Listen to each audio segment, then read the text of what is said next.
जब जानवी छोटी थी तभी उसके माता पिता संसार से चल बसे थे। तब से जानवी अपने चाचा चाची अजीत मालिनी के साथ में रहती आ रही है।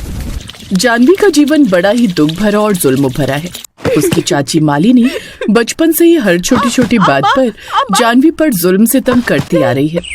एक शाम रोज की तरह मालिनी जानवी को घर के आंगन में डंडे से पीट रही थी। ये देख आस पड़ोस वाली महिलाएं दुखी हो जाती हैं। नहीं नहीं चाची जी, नहीं। अब शगुनी कहीं की, एक तो हम तुझे पाल रहे, तुझे अपने घर में रहने दे रहे और तू हमारा ही नुकसान पे नुकसान करती जा रही है। नहीं नहीं चाची जी, मुझसे गलती हो गई। तभी वहां अजीत आ जाता है। मुफ्त का खाना खाकर इसे चर्बी चढ़ चुकी है। 8 दिन घर से बाहर भूखी प्यासी रहेगी ना, तब जाकर इसकी अकल ठिकाने आएगी। मालिनी अजीत घर के अंदर चले जाते हैं और जानवी आंगन में जख्मी अवस्था में पड़ी रो रही थी। आखिर क्यों भगवान जी, क्यों मेरे साथ ही ऐसा हो रहा है। तभी जानवी के पास पड़ोस वाली बूढ़ी महिला सुजाता आती है। बिटिया रो मत, उठ जा। सुजाता जानवी को सामने अपने झोपड़े घर में लेकर जाती है और उसके जख्मों पर मलहम लगाती है। कितनी बेरहमी से मारा है उस जालिम ने तुझे बेटा। तू क्यों अपने चाचा चाची के साथ रहकर उनका जुल्म सह रही है बिटिया? तू यहाँ से चली क्यों नहीं जाती? मेरा इस संसार में और कोई नहीं है दादी, मैं कहाँ जाऊंगी?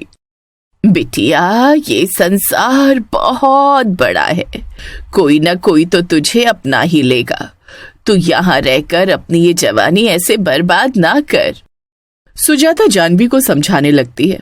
थोड़े समय बाद, आप ठीक कह रहे हो दादी, अब मुझे अपने जीवन की एक नई शुरुआत करनी ही पड़ेगी।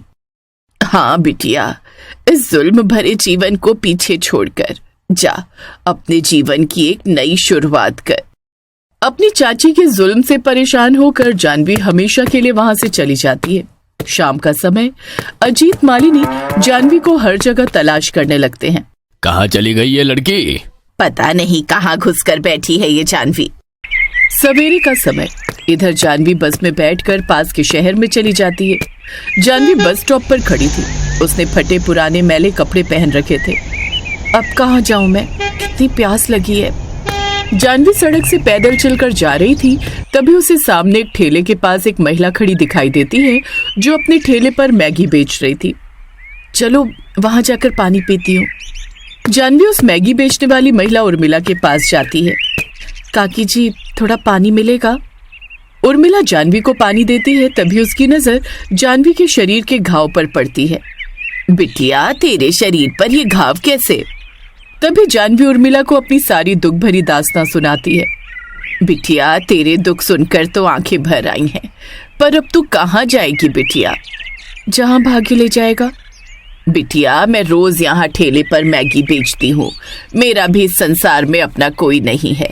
पति की मौत के बाद बच्चों ने भी मुझ बूढ़ी का साथ छोड़ दिया। तब से मैं अकेले मैगी बेचकर अपना गुजारा कर रही हूँ। मेरी मान तो तू मेरे साथ रहकर मैगी बेच, मुझे भी तेरा साथ मिल जाएगा। जानवी उर्मिला की बात मान लेती है और वो उसी समय उसके पास ठेली पर मैगी बनाना सीखने लगती है। थोड़े समय बाद 2 ग्राहक उर्मिला के पास आते हैं। ओहो काकी जी, ये गोरी खूबसूरत अप्सरा कौन है? ये मेरी बेटी है। बेटी? ये कब आ गई? बस अभी थोड़ी देर पहले ही आई है। सुन बिटिया, इन दोनों को 2 प्लेट मैगी दे दे। जानवी ग्राहकों को मैगी देने में लग जाती है। शाम का समय, आज सारे दिन में उर्मिला के पास केवल 5 ही ग्राहक आए थे। काकी जी, यहाँ ज्यादा ग्राहक नहीं आते क्या? नहीं बिटिया, बस रोज के 2-4 ग्राहक ही आते हैं मेरे पास। चल अब घर चलते हैं। उर्मिला जानवी को पास में ही अपने छोटे से झोपड़े घर में लेकर जाती है। आप यहाँ रहते हो काकी जी? हाँ बिटिया, ये है मेरा छोटा सा ताजमहल। तभी उर्मिला अपने हाथों से मिट्टी के चूल्हे पर खाना बनाती है और जानवी के साथ खाना खाकर सो जाती है। अगले दिन उर्मिला जानवी को लेकर फिर से मैगी बेचने एक इलाके में जाती है और दोनों शाम तक ठेले पर रहकर मैगी बनाकर बेचने लगते हैं। करीब 4 दिन बाद अचानक उर्मिला की मौत हो जाती है। ये देखकर जानवी खूब रोने लगती है। काकी जी ने मुझे अनाथ को सहारा दिया था, अब मुझे ही उनके इस कारोबार को आगे बढ़ाना होगा।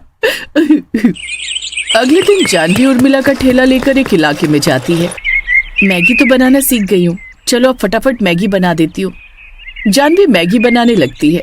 2 घंटे बाद अभी तक कोई ग्राहक ही नहीं आया। इसी तरह दोपहर हो जाती है। यहाँ तो कोई ग्राहक ही नहीं आ रहा, चलो अपना ठेला लेकर कहीं और जाती हूँ। जानवी अपना ठेला लेकर एक बड़े से पार्क के पास आती है, जहाँ कई सारे जवान लड़के लड़कियां प्रेमी बैठे एक दूसरे से अपने अपने प्यार का इजहार किए जा रहे थे। अरे वाह, यहाँ तो कितने सारे लोग हैं, चलो यहीं ठेला लेकर खड़ी हो जाती हूँ। जानवी पार्क के गेट के पास ही ठेला लेकर खड़ी हो जाती है। तभी एक लड़का और लड़की पार्क से बाहर आते हैं। दोनों के बीच बहस हो रही थी। तुमने रिया से बात कैसे की राहुल? जाओ, मुझे तुम्हारी शक्ल तक नहीं देखनी है। निशा, मेरी बात तो सुनो। निशा वहां से जाने लगती है। तभी दोनों के सामने जानवी आकर खड़ी हो जाती है। जानवी के हाथ में 2 मैगी से भरी प्लेटें थी। आप कौन है? हटिए मेरे रास्ते से। अरे रुक जा मेरी फूल सी कली, ये शेरों वाला गुस्सा जरा शांत कर अपना, और मजे से यहाँ बैठकर ये गर्मा गर्म प्यार भरी मोहब्बत में भीगी हुई रसीली मजेदार मैगी तो खाकर जा। फिर देख कैसे तेरे अंदर का प्रेम शोलों की तरह तेरे दिल से होकर तेरे चेहरे की मुस्कान बनकर खिलने लगेगा। ये सुनकर निशा हंसने लगती है।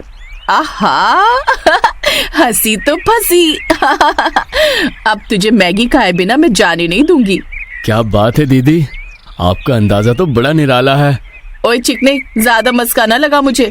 अगर मुझ पर तेरा दिल आ गया ना तो तेरी ये महबूबा फिर से तुझसे रूठ जाएगी। जैसे मोहब्बत को जोशीला मिजाज, प्रेमिका को नर्मीला अंदाज और बॉयफ्रेंड को गुस्सैल मिजाज वाली गर्लफ्रेंड अच्छी लगती है, वैसे ही मेरी इस मैगी को दिलदार लोग काफी पसंद है। तो मेरे देश की युवा पीढ़ियों, अपनी मोहब्बत के बीच की इस नफरत को हटाओ और जमकर मेरी मैगी को खाकर अपने प्यार को और बढ़ाओ। निशा राहुल जानवी की बातें सुनकर खूब हंसने लगते हैं। तभी दोनों वहीं बैठकर जानवी के हाथ की बनी गर्मा गर्म मैगी खाने लगते हैं। दीदी, आपकी मैगी तो बड़ी ही लाजवाब है, और उससे भी ज्यादा आप लाजवाब हो। हाँ छोरा, बड़ा कड़क है जाने मन ये। फिर क्यों लड़ती रहती है तो इससे इतना? अरे जरा घुमा फिरा कर इसके साथ और मजे से 2 प्यार भरी बातें किया कर। दीदी, आपके पास आते ही हमारा गुस्सा शांत हो गया। सच में आप तो कमाल हो। तभी जानवी इसी तरह अपने अंदाज में वहां आए लोगों को अपनी चिकनी चुपड़ी बातों से हंसाती है और लोगों का ध्यान अपनी मैगी की ओर करके लोगों को मैगी खिलाने लगती है। कुछ दिन बाद अब जानवी के रेगुलर कई सारे ग्राहक बन चुके थे। जानवी स्टाइलिश मॉडल कपड़े पहनकर मैगी बेचने लगी। एक शाम जानवी के पास कई सारे लोग खड़े मैगी खा रहे थे। तभी एक बूढ़ा आदमी जानवी के पास आता है। अरे सुनो, क्या ये वही मैगी पॉइंट वाली का ठेला है जो 2 बिछड़े हुए प्रेमियों को मिला देती है, किसी का अधूरा प्यार पूरा बना देती है? हाँ चचा, बाकी आपको क्यों ये जानने कितनी खलबली मची हुई है? जवानी अब तक शरीर से गई नहीं क्या आपकी? क्या बताऊं बिटिया, अपने घर की सामने वाली सुंदरी पर दिल आ गया मेरा। बस उसी को अपनी प्रेमिका बनाकर एक दिन तेरी मैगी पॉइंट पर लेकर आना चाहता हूँ। ये सुनकर सब हंसने लगते हैं। ओहो, पुरानी नोट भी अभी तक चल रहा है। चचा जरा अपनी खुशी और अपने जोश को काबू में रखिए। कहीं ऐसा ना हो कि प्रेमिका को पाने के चक्कर में या तो धुलाई हो जाए आपकी, या आप ही सीधे ऊपर। अरे प्यार करने वाले किसी से नहीं डरते बिटिया। ये जोश अब अपनी मोहब्बत को पाकर ही खत्म होगा। तू बस ये बता कि उसे पटाऊं कैसे? आहा, वाह चचा वाह, सीख लो रे जवानों, इसे कहते हैं मोहब्बत का असली जोश। चचा ये लो जानवी की रसीली मैगी। बस एक बार अपनी प्रेमिका को ये मैगी अपने हाथों से खिला दो, फिर देखना आपकी ट्रेन ऐसे दौड़ेगी ना कि रुकने का नाम ही नहीं लेगी। बस बस बस, मैं समझ गया बिटिया। पारो, तैयार रहना, मैं अपनी मोहब्बत की ट्रेन लेकर आ रहा हूँ। वो बूढ़ा आदमी वहां से दौड़ते हुए चला जाता है। उसे देखकर सब हंसने लगते हैं। सच में ये मोहब्बत भी अजीब सा नशा है। मेरी दुआ है कि उन चाचा को उनका प्यार मिल जाए, क्योंकि मोहब्बत में उम्र की कोई सीमा नहीं होती और इंसान चाहे किसी भी उम्र का क्यों ना हो, हर किसी को अपनी मोहब्बत पाने का पूरा अधिकार होता है। जानवी के इसी अंदाज से उसके और भी ज्यादा फैन बनते गए और उसके पास हर समय ग्राहकों की भीड़ जमा रहने लगी। जानवी के इस अंदाज से लोगों ने उसका नाम मैगी पॉइंट वाली रख दिया। तो इसी तरह जानवी अपने नए अंदाज के साथ लोगों को मैगी बेचकर हंसाने लगी और टूटे हुए दिलों को फिर से मिलाकर उन्हें जीवन की एक नई राह दिखाने लगी और रोज हजारों रुपए की मैगी बेचकर खुशी खुशी अपना जीवन बिताने लगी।